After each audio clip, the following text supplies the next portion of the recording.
칭찬과 상, 반대로 책망과 징계가 있습니다. 칭찬은, 책망은 하나님께서 일 잘한 사람에게 칭찬하시는 거고 잘 못한 사람에게 책망하시는 거예요. 칭찬과 책망은 말입니다. 말로 하는 거죠.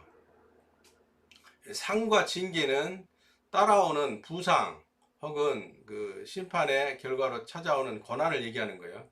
상과 징계는 열매이고 칭찬과 책망은 말씀인 거예요. 그래서 14번째 시간으로 의롭다고 그 하나님께서 칭찬했던 욥, 여러분과 저가 욥입니다. 욥이라는 말은 이오브라는 히브리 말은 의로운 자라는 뜻이거든요. 의로운 자, 죄가 없는 자, 그런 뜻이에요. 그런데 죄가 없는 의로운 자가 죄인이 아닌 의인이 왜 고난을 받게 되는가? 욥의 이야기를 좀 함축해서 요한계시록 2장 3장에 교회들을 향한 하나님의 책망과 하나님의 칭찬에 대비시켜서 같이 말씀을 나눠보도록 하겠습니다. 계시는 말씀을 깨닫는 거예요. 계시라는 단어가 좀 어려운 한자말이어서 일반적인 그 교회에서는 계시 받았네, 계시가 있었네 하면 굉장히 두려워하는 단어 혹은 경외스러운 단어로 사용하는데 어려운 단어가 아닙니다. 아포칼립시스라는 이 계시라는 단어는 말씀을 깨닫는 거예요. 말씀을 깨닫는다는 것은 말씀하신 아버지, 창조주 하나님의 의도를 깨닫는 거예요. 의도. 그 목적을 알아차리는 것이거든요.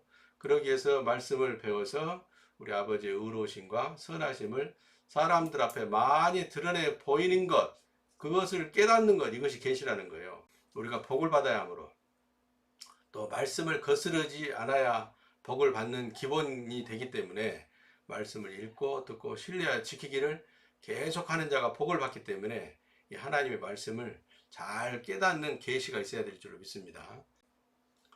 제가 늘 말씀드리는 전제와 성분, 구원과 상급의 이 개념을 소위 말하면 말씀에 궤가 잡힐 거예요. 전제와 성분이라는 건 뭐냐면 창조주 하나님이라는 분과 예수 그리스도가 맡았던 유월절 어린 양의 사명에 대해서 우리가 잘 알고 하나님이 어떤 분인지 그리고 예수 그리스도가 어떤 존재인지에 대해서 정의가 분명하고 그 다음에 예수 그리스도와 함께 죽는 믿음을 가진 저와 여러분에게 사람들에게 주시는 선물인 새생명인 성령, 이것을 존재와 성분이라고 합니다. 성령과 반대되는 성분은 악한 성분인 죄라는 것이 있겠죠. 그래서 존재와 성분, 이것을 우리가 잘 이해하고 있어야만이 어그러진 말씀으로 묶어져 있는 책 속에 왜곡되고 조작된 것들을 잘 분별해낼 수가 있는 거예요.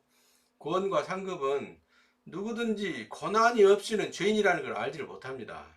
고난은 죄 때문에 오는 것이기 때문에 이 고난을 통해서 죄인이라는 것을 알고 유월절 어린 양 하나님의 맏아들 예수 그리스도와 함께 죽었다고 믿으면 성령을 주시는 거죠.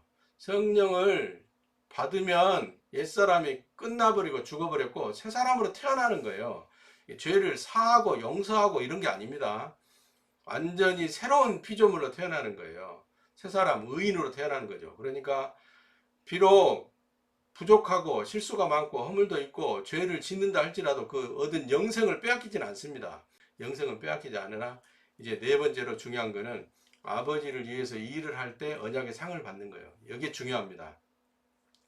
아버지를 위해서 일을 하면 언약의 상을 받는 거예요. 아버지를 위해서 일을 하는 거예요. 자기를 위해서 일을 하는 거 아닙니다. 자기를 위한 것은 다음에 자동으로 따라오는 거예요. 일단은 아버지를 위해서 일하는 거예요. 그러니까 여러분들이 기도를 할 때 뭔가 마음의 소원을 가지고 있을 때 이것이 아버지를 위한 것인가 나를 위한 것인가 아버지를 위한 것과 내 것이 섞여져 있는 것은 아닌가 이걸 잘 분별해 볼 줄 알아야 된다니까요. 그래서 제가 기도를 할 때 기도의 그 제목들을 가지고 곰곰이 생각해 보고 적어 보고 하라는 거죠. 여기에 오해물이 섞여져서 짬뽕이 돼 있으면 안 되는 거예요. 일단은 아버지를 위해서 일하기 위해서 기도하는 거예요. 일단은 아버지를 위해서 일해야만이 언약의 상을 받는 거예요. 모든 우리가 건강해야 되는 이유, 우리가 성부가 되어야 되는 이유, 우리가 사람들에게 존경을 받아야 되는 이유는 뭐냐면 아버지를 위해서 그런 거예요. 내가 칭찬받고 내가 편리하고 내 자식을 잘 돌보고 이게 아니란 말이에요. 그거는 나중에 부차적으로 따라오는 열매에 해당되는 거예요. 일단은 목적은 아버지를 위한데 초점을 맞추시기를 부탁을 드립니다. 아멘. 여러분이 4번 이걸 잘해야 돼요. 사업은 완전한 순도 100%의 아버지를 위한 마음으로 해야 된단 말이에요. 뭐든지. 그래야만이 중간에 돌아가는 일이 없고 치우치는 일이 없고 엎어지는 일이 없단 말이에요. 근심과 걱정과 염려 없이 아버지를 위해서 상을 받는 이 궤도 가운데 들어가려면 순도 100% 아버지를 위해서 하는 거예요. 옛사람이 나는 이미 죽었잖아요. 영생이라는 생명을 얻었잖아요. 그것으로 끝난 거예요. 하나님으로부터 받을 수 있는 최고의 복을 받은 거죠. 그리고 이제 그 다음부터의 인생은 새로운 피조물인 의인으로서 아버지의 아들로서 아버지를 위해 살아가는 사람인 거예요. 여기에 문제가 생기면 욥의 고난이 따라온다니까요. 질척거리고 지체되어지고 늦어지고 지연되어지고 이런단 말이에요. 그러니까 고민되어지고 회의가 오게 되고 의심이 오게 되고 그러는 것이거든요. 그래서 욥의 고난에 들지 않으려면 4번에 아주 충실해야 됩니다. 순도 100% 아버지를 위해서 내 모든 여건과 상황과 현실이 문제가 어쩌더라도 그런 것과는 상관없이 아버지를 위해서 건강해야 됩니다. 아버지를 위해서 성부가 돼야 됩니다. 아버지를 위해서 착한 일을 해야 됩니다. 아버지를 위해서 사람에게 칭찬받아야 됩니다. 이 마태복음 5장 16절이 완전한 순도 100%의 목적이 되어야 될 줄로 믿습니다. 아멘. 여기에 집중하시기 바랍니다. 최종적인 것은 아버지를 위해 일하는 언약의 상에 있는 거예요. 그러지 못할 때 신앙의 삶이 뒤로 후퇴하는 것처럼 보일 수도 있고 앞으로 나아가지를 못하고 장애물에 걸려서 넘어지기도 하고 시험에 들기도 하고 섭섭함이 오기도 하고 그런 거예요. 4번에 충실하시기를 축원을 드립니다. 교회가 여러 교회가 나오죠. 서머나 뭐 빌라델비아 또 에베소 교회도 나오고 뭐 쭉 이렇게 나오는데 일곱이라는 교회가 명칭들로 쭉 나오는데 그 중에 맨 마지막에 나오는 교회가 라오디게아 교회예요. 라오디게아 교회인데 실은 거꾸로 되어 있어요. 제가 언젠가 말씀드렸죠. 2016년도에 요한계시록 강의할 때 말씀드렸을 겁니다. 거꾸로 되어 있어요. 라오디게아가 제일 먼저예요. 라오디게아가 제일 먼저라는 얘기는 뭐냐면 이 불신자거든요. 불신자. 하나님의 집이 돼야 될, 하나님의 제사장이 돼야 될, 지금은 마귀의 제사장으로 일하고 있는 불신자, 이방인, 죄인들을 라오디게라고 하는 거예요. 왜 라오디게가 죄인이냐? 라오디게의 뜻이 이름 없다, 불명, 원수라는 뜻을 가지고 있어요. 헬라어로. 라오스라는 단어와 디케라는 단어가 합성된 단어거든요. 그러니까 심판받은 백성이라는 거예요. 응징받고 있는 형벌 중에 빠져 있는 사람이라는 얘기죠. 누구겠어요? 죄인을 말하는 거죠. 그러니까 라오디게아 사람들은 갈릴리 사람들인 거예요. 갈릴리는 새 사람이 되어야 할 죄인들을 말하는 거고. 그래서 예수 그리스도가 의로운 하나님의 아들로 태어났지만은 갈릴리에 가서 사시는 거예요. 죄인들하고 같이 사는 거단 말이에요. 죄인들과 연합되어져야 되니까. 죄인들이 예수 그리스도 자신의 죽음에 연합되어져야 되니까 죄인들하고 살고 죄인들과 같이 먹고 죄인들의 동네에서 사는 거라요. 나사렛이라는 동네가 갈릴리에 있는 아주 깡촌이고 그때 당시 사회, 문화, 정치, 경제적으로도 아주 못 살고 가난한 천민들로 우리나라 그 신라시대 부곡, 향소 같은 천민들이 살던 그런 구별된 동네들이 있었잖아요. 그런 동네가 갈릴리의 나사렛인 것이고 너도 갈릴리 사람이구나. 그런 말은 뭐 말이냐면 너 천한 촌놈이구나 그런 뜻이거든요. 그 갈릴리 사람들은 라오디게아 사람인 거예요. 라오디게아는 형벌과 심판과 응징 가운데 있는 죄인을 말하는 것이고요. 근데 그 사람들에게 뭘 줘요? 만나를 주고 흰돌을 주고 새 이름을 주고 흰옷을 주는 거예요. 의인인 하나님의 아들의 신분과 정체성을 주는 거죠. 방법은 뭡니까? 고난을 통해서 죄인이라는 걸 깨닫고 예수 그리스도인 하나님의 유월절 양과 함께 죽었다고 믿어라. 그러면 옛사람 죄인이 심판받은 그 사망의 심판이 집행되어져 버렸으므로 죽어버렸으므로 그런 믿음을 가진 자들에게 하나님께서 성령이라는 새로운 생명, 하나님의 아들이 되는 생명, 의로운 생명, 선한 생명을 주어서 만나, 이 하늘의 만나라는 것은 뭐예요? 신명기 8장 3절부터 5절까지 하늘에서 내린 만나로 먹고 사는 그런 사람들을 말하거든요. 이방인들이 머리에 땀이, 얼굴에 땀이 흐르고 자기 머리를 쓰고 애써서 하는 그런 삶이 아니라 죄인들의 도덕과 양심에 충실한 근면 성실한 삶이 아니라 그 삶을 기초로 해서 하나님이 주시는 상급의 삶을 산다는 거예요. 그것이 만나이고 흰돌이고 새 이름이고 흰옷인 것이거든요. 그런데 이 만나를 먹고 살아야 될 하나님의 아들이 흰돌을 받았음에도 불구하고 새 이름 하나님의 아들이라는 의인의 정체성을 신분을 부여받았음에도 불구하고 속옷을 흰옷으로 입고 있는 속사람이 하나님의 아들임에도 불구하고 여전히 고난과 문제가 생기는 거예요. 왜 그러냐면 요한복음 12장 31절에 세상 임금인 죄가 심판받고 쫓겨나갔지만은 머릿속에 잠복해 있던 이 세상 임금이 요한복음 14장 30절에 다시 나타나는 것이거든요. 다시 나타나는 그 죄를 늘 상대하고 싸우고 불순종과 싸워서 이겨야 되기 때문에 하나님의 목적을 이루어내는, 하나님의 경륜을 이루어내는, 하나님의 경영을 이루어내는 하나님의 목적에 충실한 아버지를 위한 삶을 살아내야 되기 때문에 늘 고난과 이런 인생 문제가 생기는 거예요. 불순종 때문에 생기는 거죠. 자기 기준과 자기를 위한 삶이 섞여 있으니까 그런 문제들이 생기는 거예요. 그래서 쫓겨나간 세상 임금이 쫓겨난 것으로 끝나는 것이 아니라 항상 다시 나타난다는 것에 유념하시고, 다시 나타나는 이 세상 임금이 여러 가지 합리적인 말로, 경우에 맞는 말로, 도덕과 심지어는 양심적인 언어로 나를 유혹하고 미혹하고, 그래서 아버지를 위해서 살지 못하도록, 아버지의 목적을 이루지 못하도록 해방하는 것이거든요. 이것들과 잘 싸워서 극복하지 않고 순종하지 않으면 인생의 문제가, 고난의 문제가 끝난 것 같은데 다시 찾아오고, 다시 찾아온 것 같은데 또 여전히 다시 남아있고, 그런 문제에 빠져드는 거예요. 그래서 이것을 잘 이겨내시기를 축원을 드립니다. 일곱 교회는 역사적으로 존재했던 아시아 지역의 세븐 처치스이기도 하지만은 맨 마지막에 나오는 정체불명의 사람, 죄인들이 하나님의 나라가 되어서 하나님을 위한 삶을 살아내야 된다는 걸 말씀하고 있는 것입니다. 불로 연단한 금을 사라고 그러고, 불로 연단한 금. 불로 연단한 금은 뭐예요? 불은 심판의 불이죠. 번제단의 불이잖아요. 번제단에서 죽은 예수 그리스도와 함께 죽었다는 믿음으로 하나님의 변치 않는 생명인 금을 사는 거예요. 그러면 이제 안약을 사서 바르고 눈을 떠야 되는 거죠. 안약은 하나님의 말씀을 깨닫는 지혜를 말하는 거죠. 그래야만이, 또 소경을 벗어나야만이, 믿음으로 죽어서 의인으로 거듭나야만이 하나님을 아바 아버지라고 부르는 아들이 되는 것입니다. 그런 것들을 우리가 지난 시간들에 지금 나눴던 겁니다. 여러분, 이거 진짜 벗어나야 됩니다. 우연을 벗어나세요. 우연을. 우연이라는 단어에다가 은혜라는 단어가 살짝 들어가 버리면 아주 곤란한 신앙이 돼버려요. 절대로 어렴풋하게라도 우연은 없습니다. 은혜도 은혜 받을 자에게 은혜를 주시는 거고, 상급도 상 받을 자에게 상을 주시는 거지, 그냥 근거 없는 거저 주시는 그런 건 없어요. 거저 받는 것은 하나도 없습니다. 우리가 구원을 받는 것도, 영생을 받는 것도, 성령을 받는 것도 믿음이라는 대가를 지불하고 받는 거예요.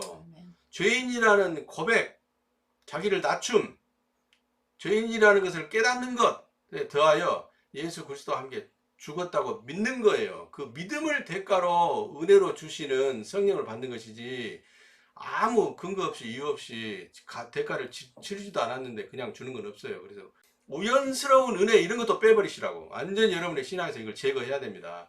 모든 고난에는 이유가 있어요. 심지어 창조주 하나님의 맏아들조차도, 예수 그리스도조차도 히브리서 5장 8절부터 10절까지에 보면은 뭐라고 나와 있냐면, 맏아들조차도 고난을 통해서 순종을 배웠다고 말씀하고 있는 거예요. 히브리서 12장 7절 8절에는 징계를 통해서 순종을 배우는 것이고, 그거 말씀하고 있습니다. 맏아들인 예수 그리스도조차도 고난을 통해서 순종을 배운 거예요. 죄가 없이 태어났음에도 불구하고 요단강에서 죄인의 모든 죄와 사망을 뒤집어 쓸 때 예수 그리스도의 머릿속에, 육체 속에 죄가 전가되어져 버리므로 그때부터는 반항할 수 있는 저와 여러분하고 똑같은 하나님의 아들이 된 거거든요.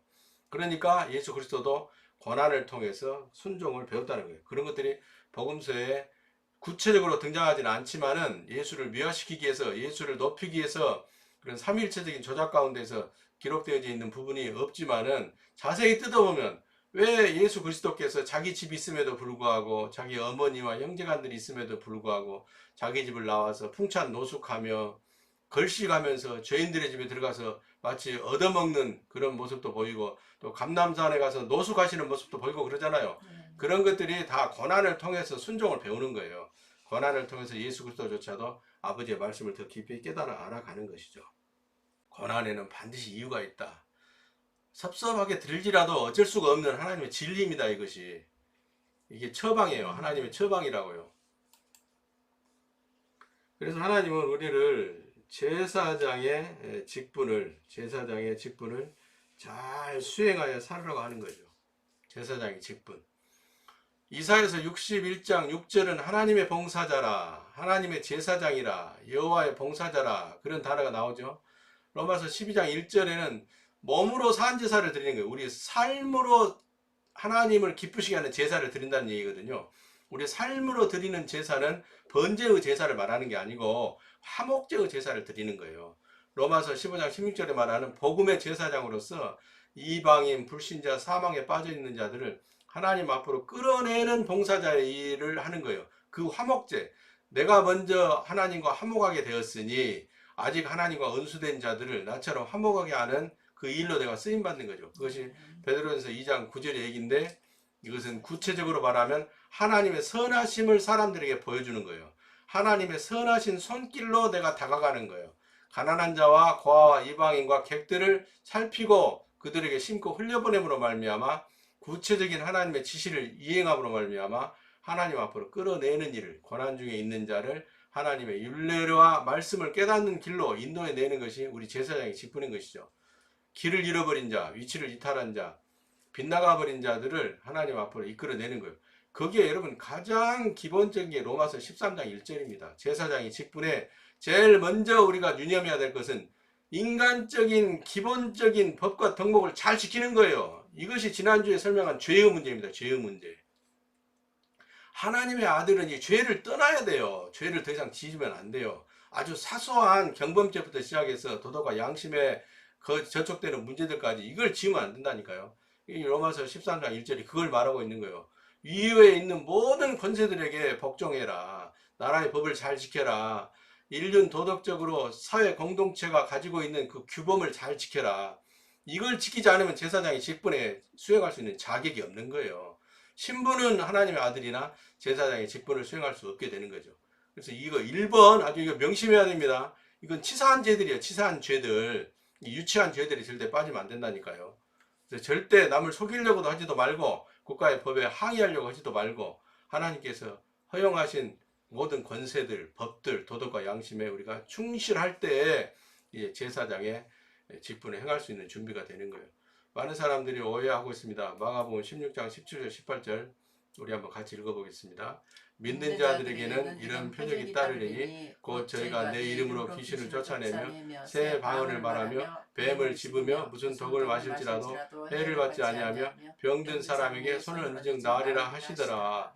이 말씀을 그대로 액면 그대로 믿으면 심각한 오류에 빠져들어요. 여러분, 믿는 자, 내가 하나님 아들이 돼서 독사를 집어요? 손을 집어버려요? 그리고 농약을 마셔버려요? 그러면 해를 받지 않는다고요? 그러면서 또 병든 사람에게 안수하고 손을 얹으면 낫는다고? 이거 완전히 잘못된 번역이고 잘못된 해석인 거예요. 믿는 자들에게 따르는 표적이 뭐 내 이름으로 귀신을 쫓아내고 사람 속에 있는 귀신을 쫓아내고 또 사람이 새 방언을 말하고 랄랄랄랄랄 이렇게 방언을 말하고 어느 정도는 맞는 것 같아도 완전히 맞는 것은 아니란 말이에요. 그래서 마가복음 16장 17절 18절에 나와 있는 믿는 자는 호피스티오라고 해가지고 믿는 자라는 그 의미가 어떤 의미냐면 믿음으로 죽은 자들 말하는 거예요. 믿음으로 죽은 자, 믿음으로 죽은 자, 옛사람이 끝난 자, 목숨을 맡긴 자, 누구에게? 창조주에게 목숨을 내어줘 버린 자, 예수 그리스도와 함께 죽었다고 믿음으로 말미암아 완전히 믿음으로 죽은 자들을 말하는 거예요. 여기 내 이름으로 항상 문제가 되는 이 내 이름으로라는 단어가 여기 나오죠. 내 이름으로 좀 다른 색깔로 해볼까요? 내 이름으로. 내 이름으로라는 이 말은 다른 뜻이 아니라 오노마입니다. 오노마. 네임이 아니에요. 네임이 아니에요. 그냥 네임이 아니라고 이게. 내 이름으로. 오노마를 말하는 것이요. 예수가 오노마를 가졌는데 예수라는 오노마를 가진 게 아니고 크리스토스라는 오노마를 가졌거든요. 직분, 예수의 직위, 맡은 일, 사명, 크리스토스예요. 그러니까 예수가 그리스도라는 것을 믿는 것, 그것이 믿는 자가 되는 거예요. 그러면 귀신을 쫓아내며 말할 때 귀신은 마왕, 죄의 임금을 말합니다. 세상 임금을 말하는 거예요. 사람 속에 있는 귀신을 쫓아내는 거 그걸 말하는 게 아니에요. 사람 속에 있는 귀신을 쫓아내는 게 아니고 이 귀신은 다이모니오라는 헬라 말인데 마귀, 마왕, 죄의 임금을 말해요. 세상 임금을 말한다고. 죄를 쫓아낸다는 거예요. 영에서 보좌에 앉아서 사람의 영에 앉아가지고 마왕노릇 하던 세상 임금인 죄를 밖으로 쫓아낸다는 거예요. 겉사람으로 머릿속으로 뇌 속으로 쫓아낸다는 거예요. 그러면 새 방언을 이 새 방언은 랄랄랄랄랄라 그걸 말하는 게 아니에요. 이 새 방언은 카이노스 글로로스라고 그래요. 이전에는 할 수 없었던 말, 이전에는 할 수 없었던 말, 이전에 없던 말, 이전에 하지 않던 말, 하지 못하던 말을 말하거든요. 그리고 새 말이에요. 새로운 말, 새로운 말, 새로운 노래, 뉴송, 뉴워드 그걸 말하는 게 아니에요. 새로운 말이라는 얘기는 뭐냐면 죄를 심판하는 말이에요. 그러니까 죄인일 때에는 세상 임금이 왕이 돼서 다스리니까 죄에 항거할 수가 없어요. 기껏해야 죄에 항거한다는 것이 도덕과 양심의 법으로 항거하는 거죠. 그런데 그걸 이기지를 못합니다. 세상 임금이 주인이니까, 죄의 종이니까 죄인은. 그런데 하나님의 아들이 되면 영의 성령이 들어와서 의로운 하나님의 아들이 되었으니까 그때부터 뭐가 생기냐면 새로운 말을 할 수 있는 권세가 생겨요. 그 새로운 말은 죄를 심판하는 거죠. 잠잠하라. 우리 아버지의 말씀을 가지고 시험에 들게 하지 마라. 나를 유혹하지 마라. 나는 아버지 일을 해야 되는 제사장이야. 방해하지 마. 거짓말하지 마. 속이지 마. 합리화시키지 마라. 핑계대지 마라. 이렇게 꾸짖는 심판의 말을 할 수 있게 된다는 거죠. 그리고 18절에 나오는 뱀을 짚는다? 뱀을 어떻게 짚어요? 목숨을 잃을 수도 있는데 이거 그걸 말하는 게 아니에요. 뱀은 죽음을 말해요. 죽음. 두 혀를 가진 뱀, 죽음으로 몰아넣는 사기꾼 그걸 말한단 말이에요. 죄를 말하는 거예요. 죄. 뱀은 옛 뱀은 리워야단 꼬불꼬불한 뱀 죄를 상징하잖아요. 음녀, 바벨론 전부 다 죄를 상징하잖아요. 죄를 짚는다라는 말은 패대기 친다는 얘기예요. 무시하고 짓밟아버리고 패대기 친다. 뱀을 이렇게 잡는다는 얘기가 아니에요.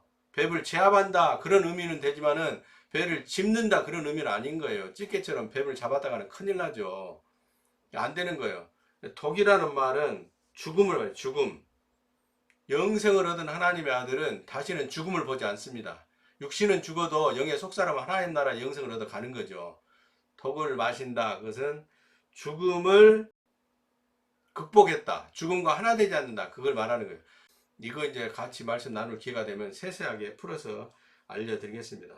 해를 받는다는 얘기는 영향을 받는다 그거예요. 영향을 받는다. 손상을 입는다. 그러니까 죄를 짓밟고 내팽개치고 다스리고 죄를 꾸짖고 하나님의 말씀에 순종할 수 있는 하나님의 아들들은 어떤 일을 겪더라도 어떤 순환을 겪더라도 어떤 죄의 유혹에 빠져들지라도 영생의 영향을 받지 않는다 그 말이에요. 영생의 영향을 안 받는 거예요. 나쁜 짓을 하고 법을 어기고 불순종하면 징계를 받는 건 당연하죠. 그러나 한 번 얻은 영생, 성령을 받은 하나님의 아들로서의 신분과 정체성은 소멸되지 않고 취소되지 않는다. 그걸 말하는 거예요. 손을 얻는다 이 얘기는 전능자 앞에 무릎을 꿇는다 그걸 말하는 거예요. 그러니까 이건 무슨 얘기냐면 믿는 자들은 예수 그리스도와 함께 죽음으로 말미암아 성령을 받아서 하나님의 아들이 되면 속에서 세상 임금이 쫓겨나가고 이전에 할 수 없었던 죄를 심판하는 말을 하게 되며 어떤 죄를 지을지라도 영적인 신분의 정체성에는 변화가 없고 영생을 잃어버리지 않으며 병든 사람인 죄인들에게 하나님의 주권 앞에 무릎을 꿇으라고 하면 그 사람들이 걸어다니는 사람으로 일어서리라 그 얘기거든요. 그런데 이것을 문자적으로 이렇게 번역을 해놔버리고 심지어 단어 번역조차도 잘못 해놔버리면 뱀을 집어버리고 방언을 하고 근데 방언을 하는데 뱀을 못 집어요. 또 귀신을 쫓아냈는데 나중에 보면 귀신이 또 들어와 있는 것 같아. 그 다음에 농약을 마셔도 죽어버려. 병든 사람에게 손을 낫기도 하는데 일관성이 없는 왔다리 갔다리 하는 이런 현상들은 말씀을 오해하고 하나님의 구원과 상급의 관점에서 말씀을 받아들이지 못하기 때문에 구원과 상급의 관점에서 말씀을 이해하지 못하기 때문에 이런 일들이 생기는 거예요. 마태복음 4장 6절은 마귀가 예수 그리스도를 유혹하면서 하는 말입니다. 뛰어내려라. 그러면 돌에 부딪히지 않도록 천사들을 보내가지고 너를 받쳐낼 것이다. 그런데 이 말은 시편 91편 12절의 말씀이거든요. 여러분, 이 돌은 언약의 돌판을 말해요. 그냥 돌이 아니에요. 언약의 돌판. 하나님의 말씀을 말하죠. 부딪힌다는 말은 상한다는 얘기예요. 상한다. 사람이 말씀에 부딪혀서 상한다는 얘기는 징계받는다, 심판받는다, 그걸 말하는 것이거든요. 벌받는다, 그걸 말하는 것이에요.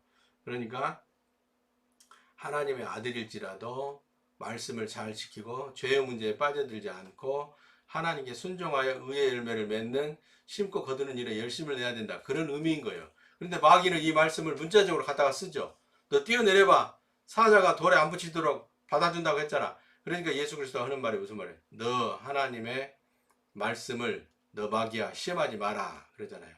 그래서 하나님께서 우리에게 주신 이 구원과 상급의 말씀의 관점에서 조금 더 깊이 들여다보면 상식적인 수준에서 이론과 원리와 원칙의 입각에서 들여다보면 우연을 가장한 은혜를 가장한 우연을 빼버리고 하나님의 말씀의 법 안에서 심고 거두는 법칙의 법 안에서 들여다보면 이상한 점이 보이고 그 이상한 점을 조사에 들어가면 꼭 잘못되어 있는 것이 눈에 띈단 말이에요.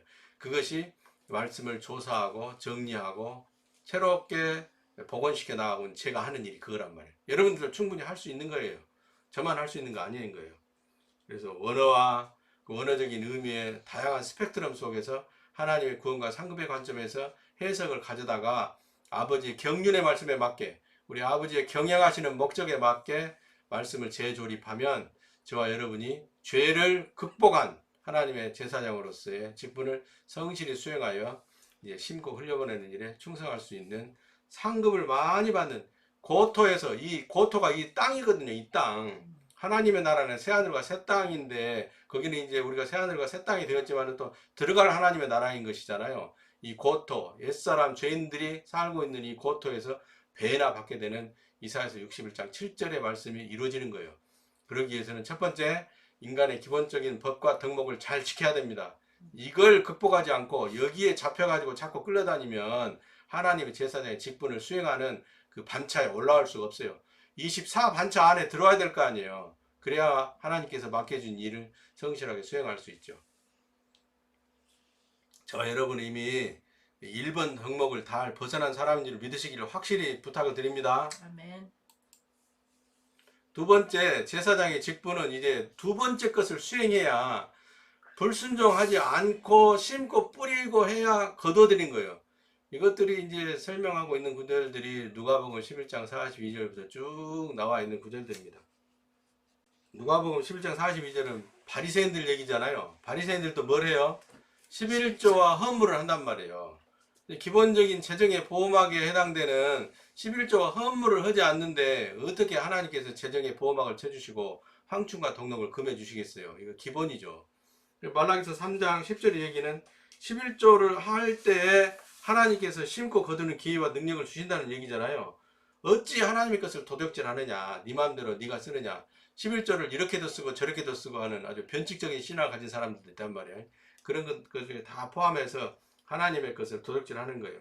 어떤 이유로든 11조 헌금을 하나님의 용도대로, 하나님의 목적대로, 하나님 시킨 대로 하지 않으면 하나님께서 도둑질하는 거예요. 그러면 하나님의 직원으로 뽑히지를 못해요. 하나님의 직원으로서 일을 하지 못한단 말이에요. 긍휼히 여기는 사랑을 절대 포기하지 말고 고난에 든 사람들을 하나님께서 그때그때 은혜 주실 때마다 감동 주실 때마다 지시하실 때마다 공급해서 먹이는 거예요. 그러므로 하나님의 말씀의 법 안으로 죄인들이 인도되어서 나올 수 있는 거예요.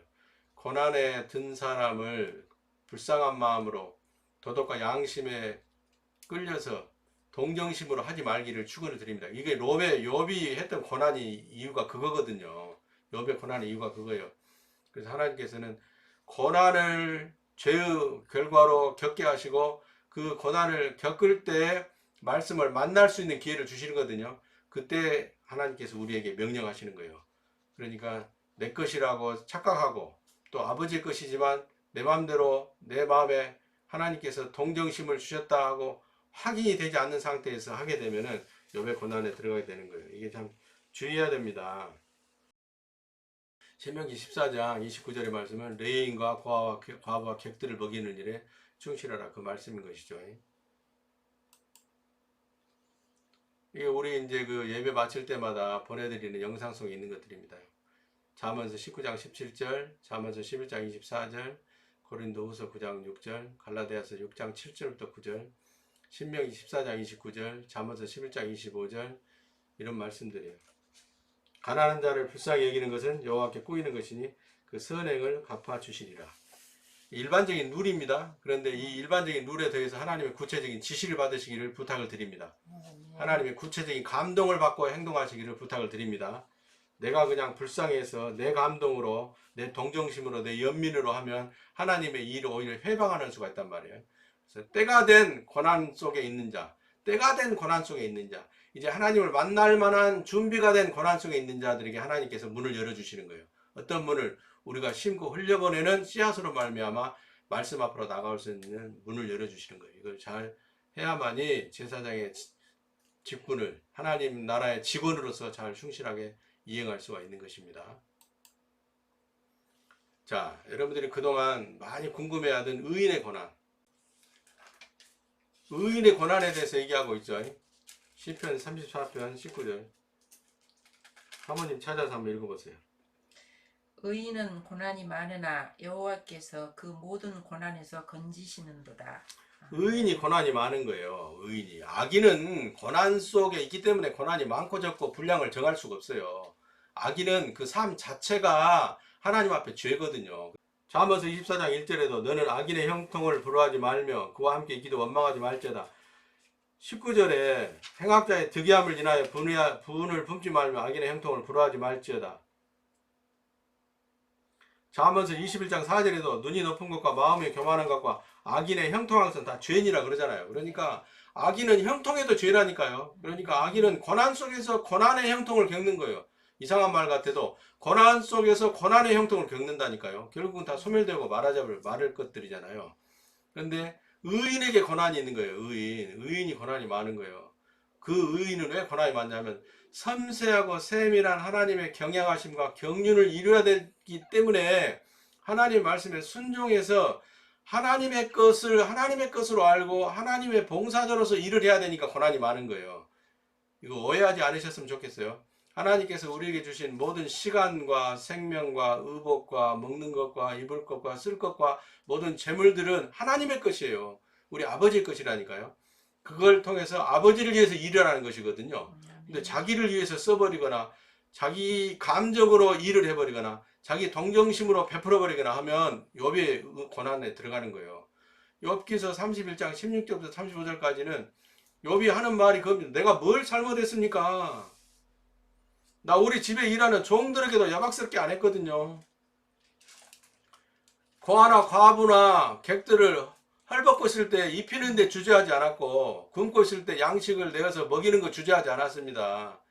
사랑채 떨고 있는 자들을 들여서 재워준 적이 한두 번이 아닙니다. 그 얘기하고 있는 거예요. 내가 뭘 잘못했습니까? 여러분 이건 의로운 욥, 자기 자식들을 위해서 번제를 드리고 속죄제를 드리고 하는 일을 열심히 하는 하나님의 아들인 의로운 욥의 양심선언이에요. 양심선언 자기 자랑이라니까요. 우리는 양심의 법을 어겨서는 안 되지만 양심으로 사는 사람 아니에요. 이걸 여러분 오해하시면 안 돼요. 도덕과 양심을 지키면서 살아야 되지만 도덕과 양심의 수준에 머물러 있으면 하나님의 봉사자로서 일을 못 한다니까요. 이것이 욥의 고차원적인 고난인 거예요. 이 욥의 고차원적인 고난이 저와 여러분에게 늘 있는 거예요. 이걸 통과하셔야 돼요. 이걸 통과하셔야 돼. 이걸 통과를 못하면 신앙이 헷갈립니다. 내가 뭘 잘못했다고 이럴까? 잘한다고 했는데 왜 이 모양이지? 이렇게 되는 거예요. 이것을 잘 통과하시기 위해서 더 잘 통과하시라고 이 욥의 의문을 잘 통과하시라고 오늘 이 자료를 만든 겁니다. 욥이 고난에 빠진 이유를 하나님의 대변인인 엘리후가 나와서 성명서를 발표합니다. 정당의 대변인처럼 하나님 나라의 대변인인 엘리후가 나와서 이 엘리후는 천사예요. 사람이 아닙니다. 하나님은 나의 주권자이심이라는 이름의 뜻을 가지고 있는데 이 엘리후는 나중에 가서 보면 욥이 41장 42장에 가서 이제 하나님의 책망을 듣고 하나님의 선언을 듣고 항복할 때 욥에게 하나님이 명령하거든요. 다른 친구들을 위해서는 축복하라고 그러는데 엘리후를 위해서는 축복하라는 얘기 안 해요. 제사 지내라는 얘기 안 한다고. 제사가 필요 없는 존재는 천사인 것이거든요. 이 엘리후는 사람처럼 보이지만 하나님의 사자로 하나님의 대변인으로 나타나서 욥에게 길게 욥기서 32장 37장 반박문을 발표를 합니다. 네가 주인이 아니거든요, 그 말이에요. 엘리후가 하나님의 대변인으로서 욥기서 32장부터 37장까지 길게 하는 조목조목을 다 종합해 보면 청종리를 줄거리를 추려 보면 뭐냐면 네가 주인이 아니거든요. 네가 주인이 아닌데 네 아버지 것을 네 마음대로 갖다가 네가 불쌍하다고 주고 먹이고 그래버렸거든요. 그걸 말하는 거예요. 네가 도덕적으로 양심적으로 올바르게 살았다고 지금 자랑하는 것이냐, 그 얘기를 하고 있는 거예요. 그것이 엘리후를 통해서 하나님께서 책망하시는 내용이에요. 욥기서 여러분 잘 읽어보세요. 잘 읽어보면서 그 안에 핵심 맥을 잡아야 돼요. 구원과 상급의 관점에서. 그러지 않으면 욥이 당하는 고난의 이유를 분명히 밝혀내지를 못하고 욥이 왜 회개한다는 것인지 그거 알 수가 없다는 말이에요. 모든 교회나 많은 목사님들이 욥에 대해서 오해를 많이 하고 있습니다. 구원과 상급의 관점, 하나님의 경영과 경륜에 대해서 모르기 때문에 그런 거예요.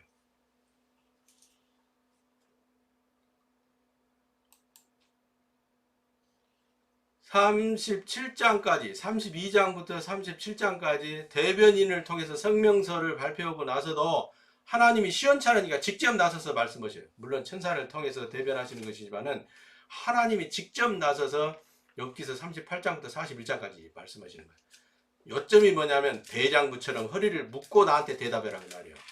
대장부처럼이라는 말은 용사인 아들처럼 뭐와 싸우는, 죄와 싸우는, 불순종과 싸우는 아들처럼 너는 대답해라 이 말이에요. 뭐 어쩌고 허리를 묶고 진리의 말씀으로 띠를 두르고.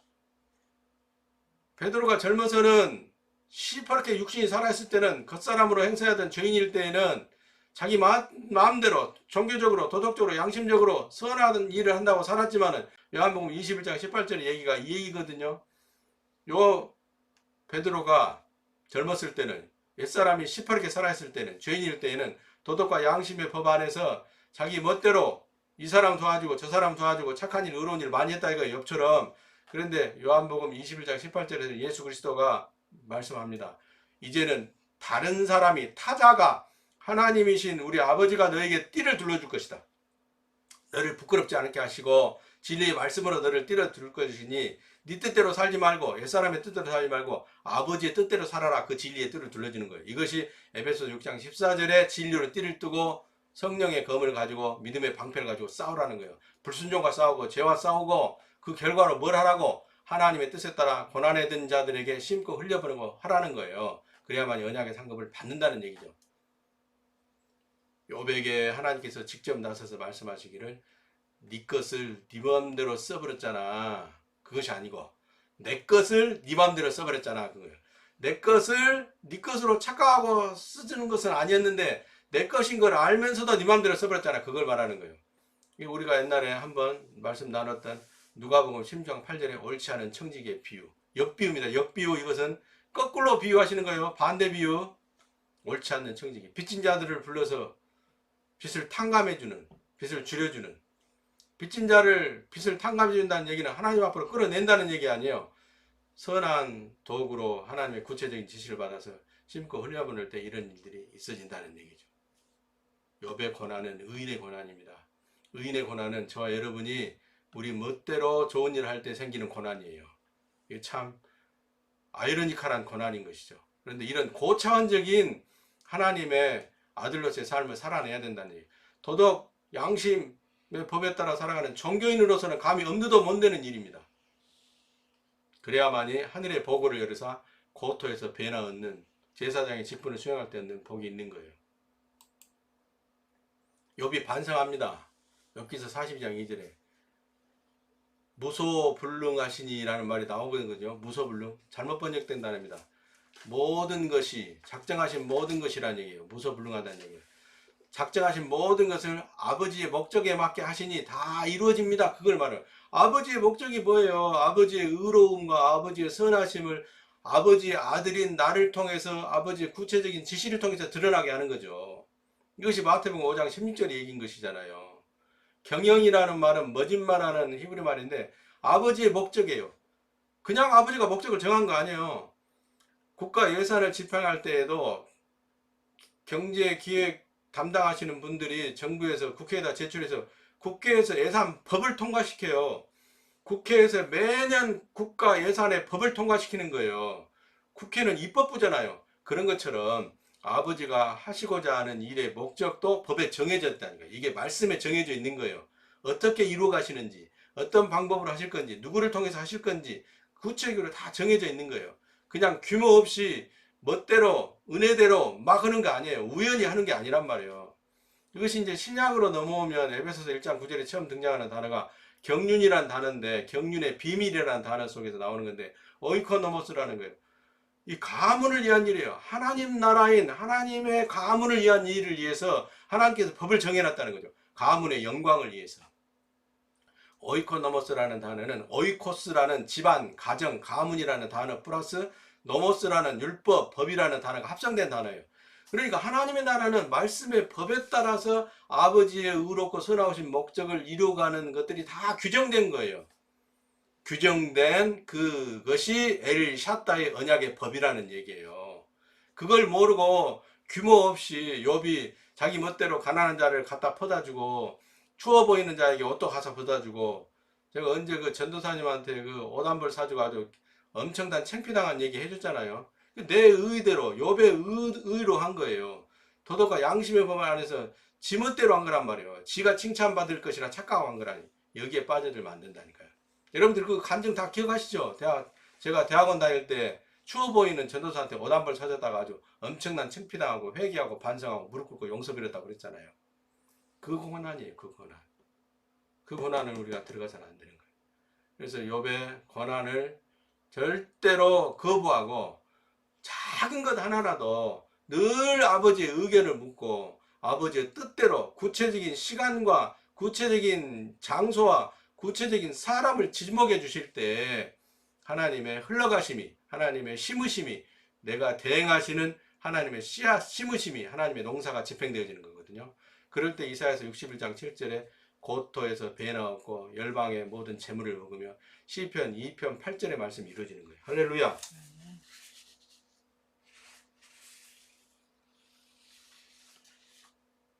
시간이 충분하면 구체적으로 왜 이렇게 해석되어지고 풀어져야 되는가에 대한 근거를 다 말씀드리고 싶어요. 제 머릿속에 든 거, 하나님이 은혜로 깨닫게 하신 것들, 제 노력으로 터득한 것들을 왜 제 속에 감춰두고 싶겠어요? 다 주고 싶지. 저는 여러분들이 저보다 더 훌륭한 선생들이 되기를 원합니다. 저보다 77배, 저보다 100배나 더 훌륭한 선생들이 되시기를 원합니다. 아멘. 성전 안에 들어온 자가 갑절의 상을 받는 거예요. 악인은 갑절의 상을 받을 자격이 없어요. 나와 있는 성경 구절 이사야서 61장 6절 7절 시편 2편 8절 같이 읽어봅니다. 오직 너희는 여호와의 제사장이라 일컬음을 얻을 것이라. 사람들이 너희를 우리 하나님의 봉사자라 할 것이며 너희가 열방의 재물을 먹으며 그들의 영광을 얻어 자랑할 것이며 너희가 수치 대신에 배나 얻으며 능욕 대신에 분깃으로 인하여 즐거워할 것이라. 그리하여 고토에서 배나왔고 영영한 기쁨이 있으리라. 아멘. 여러분 여기 안에 들어가야 됩니다. 말만 제사장 있네 하고 멋대로 자기가 일해버리면 자기 일이 되는 거예요. 제사장이라는 직원은 하나님이라는 사장님 지시를 받아서 일을 해야 된다니까요. 아무리 하나님을 위해서 한다고 하면서도 자기 멋대로 해버리면 안 된다니까요. 그래서 요한계시록 11장 1, 2절에 보면은 성전 밖에 있는 자들은 갈대로 만든 잣대로 재질 않습니다. 갈대는 말씀을 말하죠. 말씀. 샷다의 상급의 말씀을 말하거든요. 성전 안에 들어온 자들만 자로 재보는 거예요. 순종하는지, 많이 심었는지, 적게 심었는지, 즉시 심었는지, 늦게 심었는지 다 잣대로, 말씀의 잣대로 샷다의 상급으로 재본단 말이에요. 이게 에스겔서 9장에도 나와 있는 말씀인 거죠. 아들이라서 우리는 아버지의 말씀에 순종해서 살아야 됩니다. 아버지의 말씀에 잣대에 맞춰서 심고 흘려보내야 돼요. 심고 흘려보낼 때 잘해야 됩니다. 이것을 잘 못하면 재정에 자꾸 문제가 생겨요. 이게 내 의대로 하는 것이거든요. 그래서 이거 신경 쓰셔야 됩니다. 그래서 이것이 명확하지 않을 때는 교회 공동체 금고에다 넣어주는 거예요. 그 금고를 맡고 있는 금고직이 지도자가 관리하는 것이기 때문에 그 지도자에게 책임지라고 넘겨버리는 것이 자기가 책임지지 않는 방법이에요. 궁여지책이긴 하지만은 구체적인 지시와 감동이 없을 때는 교회 공동체 금고에 넘겨버려요. 교회 공동체 금고를 맡고 있는 제사장이 우두머리 지도자가 그것을 잘 관리할 수 있도록 기도해 주시고, 그래서 교회 공동체 금고를 맡고 있는 지도자가 중요하단 말이에요. 그래서 매번 묻고 따지고 일한다는 거예요. 그 전체적인 책임을 다 지고 있기 때문에. 그래서 목사의 삶을 보면은 그 공동체의 삶이 보이는 거죠. 그래서 바울도 교인들한테, 자기 형제들한테, 자기 신앙의 동지들한테 그렇게 말했어요. 너희를 지도하는 지도자들의 삶을 자세히 뜯어보아라. 그가 말씀을 가르치는 데 있어서 게으르지 않는지 잘 뜯어보고 그 증언함이 보일 때 그를 신뢰하고 너희를 위해서 훈육하는 말에 순종하라. 그런 말씀이 교훈이 있는 거예요. 여러분, 우리는 이방인의 법을 벗어난 자들이에요. 의로운 하나님의 법 안에 들어온 자들입니다. 그러므로 치사한 죄에 빠지지 말고 죄와는 이별한 자로 늘 하나님의 주시는 상급의 법칙을 따라가려고 애쓰고 순종하시기를. 그래서 자기 의를 버리고 도덕과 양심과 옛사람의 기준, 자기의 선함에 의지하는 그런 자기 의의 기준을 버리고 항상 우리 아버지의 말씀, 우리 아버지께서 나에게 구체적으로 지금 뭐라고 말씀하시는가에 귀를 기울이며 묻고 얘기하고 보고하고 돈을 쓰고 살아가시는 여호와의 제사장들이 다 되시기를 부탁을 드리는 바입니다. 아멘. 지난주에 말씀드린 우편 기둥과 좌편 기둥입니다. 우편, 언약의 말씀, 구원받는 말씀, 상급의 말씀, 이것만으로 안 되는 거죠. 좌편, 보아스의 말씀, 순종하는 사람, 취득하는 사람, 성부가 있어야 되는 거죠. 그래야만 이 이사야서 6장 9절까지 모든 사람들이 여호와의 복받은 자손이라 인정하는 거죠. 그러기 위해서는 늘 우리 아버지가 주인이라는 거, 내 생명의 주인도 내 아버지라는 거, 내가 가진 모든 것도 내 아버지라는 거, 그러므로 아버지를 위해서 살고 아버지를 위해서 쓰고 아버지를 위해서 말하고 행동해야 된다는 거 유념하시기를. 그래야만이 시편 2편 8절에 내게 구하라 내가 열방을 유업으로 주리니 내 소유가 땅끝까지 이르리라가 말씀이 속뜻으로 이루어지는 거예요. 열방은 뭐예요? 열방은 이 세상의 재물들을 말하는 거잖아요. 민족과 족속과 이런 모든 것들은 사람 속에 죄들을 말하는 것이기도 하지만 그들이 차지하고 있었던 죄가 취득하지 못하도록 가로막고 있었던 만몬을 말하는 것이거든요. 그것들을 우리가 얻어서 순종의 상급으로 땅끝까지 온 세상 가운데 아버지의 온전하신 말씀을 전하는 여호와의 봉사자로서의 쓰임을 받아야 될 줄을, 여호와의 봉사자로서의 쓰임을 받아야 될 줄을 믿으시기를 확실히 부탁을 드리는 바입니다. 아멘. 요한계시록의 모든 말씀은, 우리가 읽는 모든 말씀은 의로운 팔로 붙잡고 있는 의인이 된 별들, 금빛 아들들에 관한 말씀이에요. 궁극적으로는 아들이 어떤 빛된 삶을 살아서 아버지의 선하심을 드러내는 거야, 삶인 거예요. 그것이 하나님의 찬송입니다. 우리가 모여서 노래 부르는 것은 우리의 마음을 한 군데로 모으고 기분을 쾌활하게 하고 우리의 감정을 추스르는 데 도움이 되지만은 진정한 하나님 앞에 올려드리는 찬송은 우리의 삶이 찬송이 되는 거예요. 우리가 선하다는 평가를 받게 되는 거죠. 우리가 하나님의 봉사자로서 인정받는 거예요. 그럴 때 하나님의 찬송이 되고 하나님의 기쁨이 되는 거예요. 할렐루야. 아멘.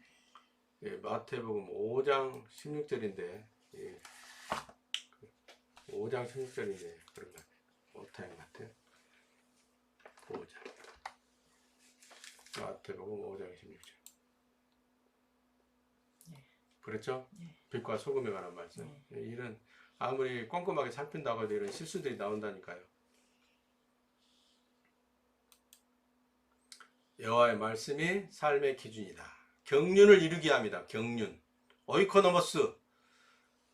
법에 정해진 대로 하나님의 가문을 위해서 일하는 거. 오이코노모스. 하나님의 경륜.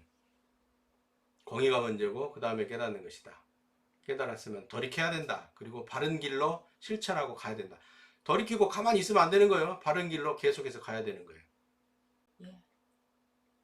기뻐하며 찬양하리 민족과 열방 가운데 온 땅 위에 전하라 주님의 도를 열방 중에 전하라 주의 구원을 주께 경배드리세. 영원하신 우리 하나님 경배하리라 찬양하리라. 나의 생전에 주를 송축하리라. 나의 평생에 주를 찬양하리라.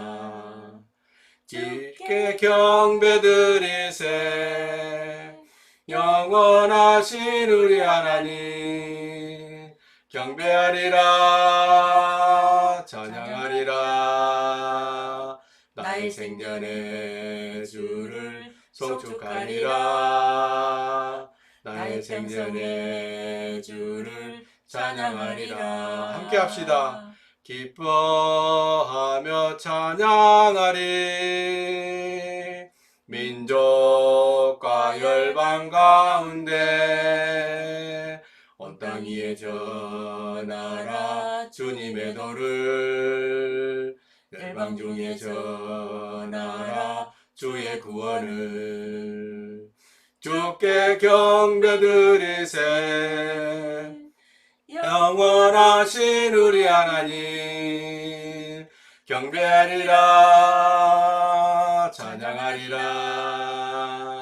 나의 생전에 주를 송축하리라. 나의 평생에 주를 찬양하리라. 여호와는 나의 목자시니 내게 부족함이 없습니다. 그가 나를 푸른 풀밭에서 쉬게 하시고 여호와는 나를 잔잔한 물가로 이끌어 쉬게 하십니다. 하나님은 나에게 새 힘을 주십니다. 하나님의 이름을 위하여 하나님은 나를 의로운 길로 인도하십니다. 내가 음산한 죽음의 골짜기를 지나가게 된다 하더라도 나는 겁나지 않습니다. 그것은 하나님께서 나와 함께 계시기 때문입니다. 하나님은 막대기와 지팡이가 나를 든든하게 보호해 줍니다. 하나님께서 원수들이 보는 앞에서 내게 식탁을 차려주십니다. 그리고 내 머리 위에 향기로운 기름을 바르시며 내 잔이 넘치도록 가득 채워주십니다. 여호와의 선하심과 사랑하심이 내가 죽는 날까지 나와 함께 할 것입니다. 이제 나는 여호와의 집에서 영원히 살 것입니다. 오, 나의 하나님, 내가 하나님을 굳게 믿습니다. 내가 부끄러움을 당하지 않게 하시고 원수들이 내게 으스대지 못하게 해주세요. 아멘. 잘했습니다.